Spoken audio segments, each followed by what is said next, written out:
Presenting Portland Protected, a strategic plan aimed at reducing kidnappings and assaults within the Portland, Oregon area. Addressing specifically the Chief of Police, Bob Day, and leadership, supervisors, and management within the Portland Police Department.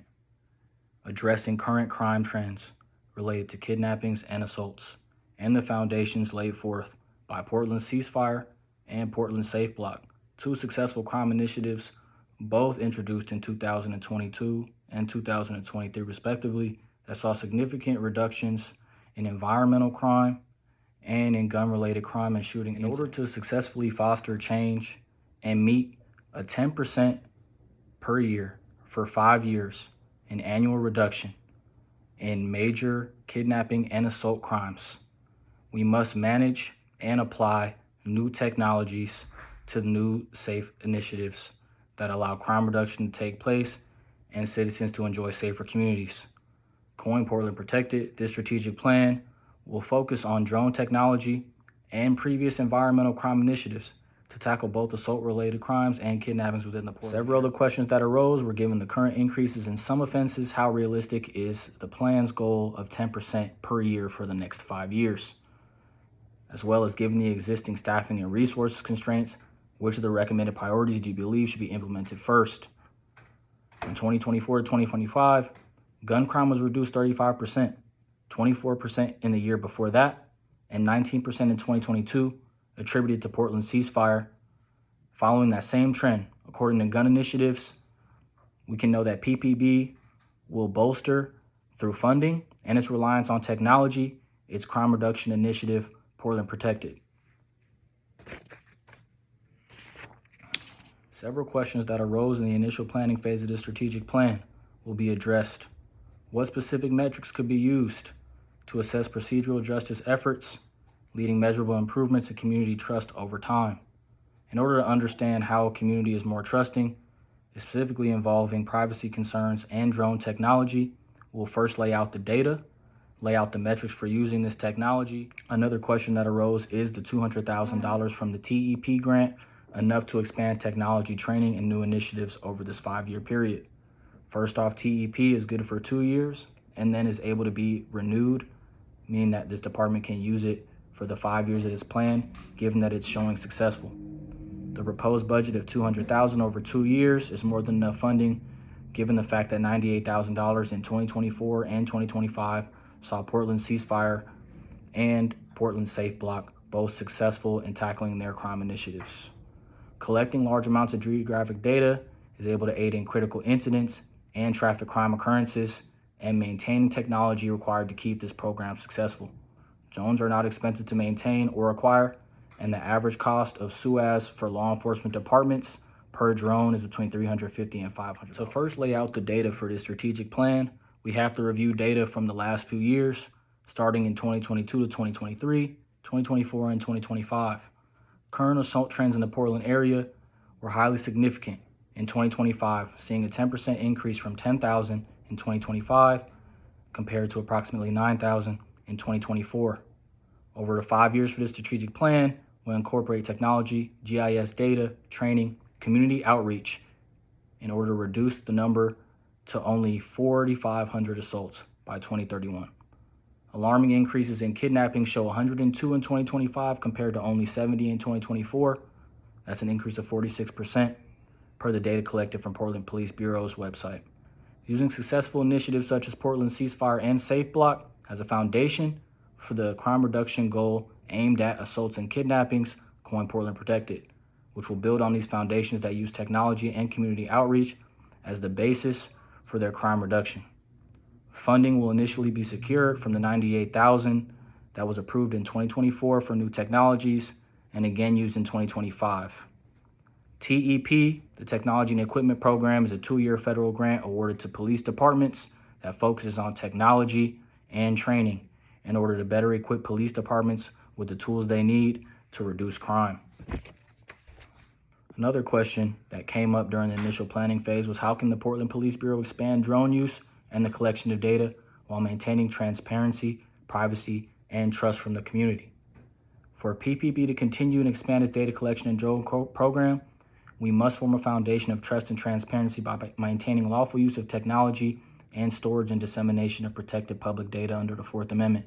The FAA offers annual training, which this department will utilize in order to make sure that drone operators are using the right technology the right way in order to assuage fears from the public about data collection, data dissemination, and data storage, making sure that their public data is not lost, is not hacked, and is not used in the wrong way, even in the course of action of us trying to reduce crime. The Portland Media Department will play a large role in this, as well as the foundation of Portland Ceasefire, which reaches out to at-risk communities and holds weekly meetings with community members and stakeholders in order to present the data and give them facts, efforts at transparency and accountability that leadership must incorporate into this foundational plan of Portland Protected in order for it to continue to be successful over the 5 years. Once again, the Portland Media Department plays a large role in this task. The SUAS Department will be present at all community town hall meetings to answer questions and provide assurances that data is being stored correctly and reviewed in a timely manner, according with the Fourth Amendment and data retention laws.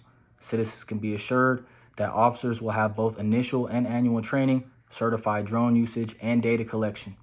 We will partnership, have a public org box, and use the foundations of stakeholders from previous crime initiatives to make sure that we are addressing community concerns in our pursuit of creating a safer community. Obviously, there are major concerns, as another question was directed towards if we do not meet this 10% reduction annually, how can we critique the program?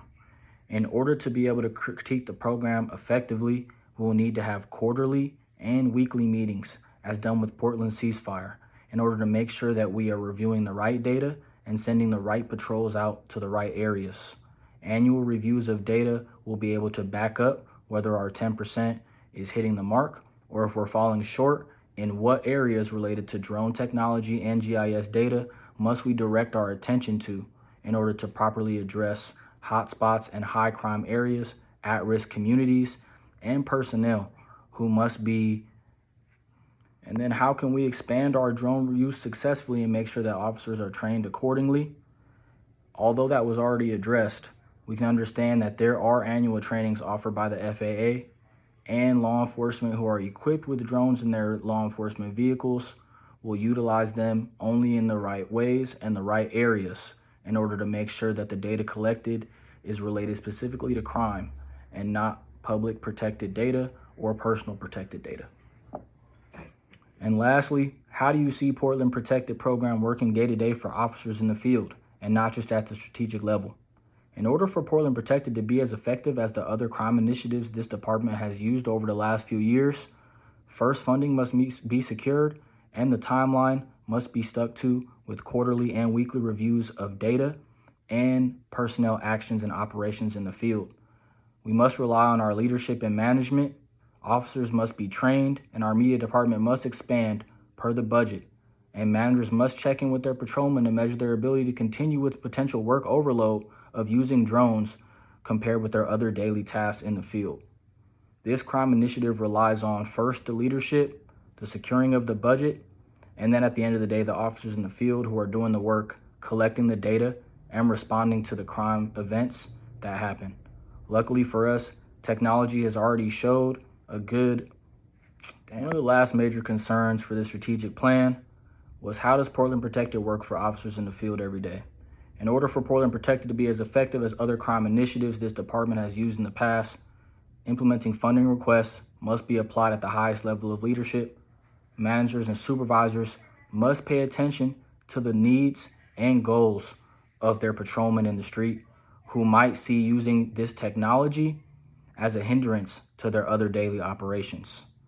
Luckily, training and education can show that drone technology has already been used for major crime incidents by the Portland Police Department per their website, and the fact that Portland Ceasefire and SafeBlock both credit drone usage as highly applicable to most crime incidents. Given the successes of past crime initiatives, Portland Ceasefire and SafeBlock, we can understand as a department that our reliance on technology only helps us reduce crime.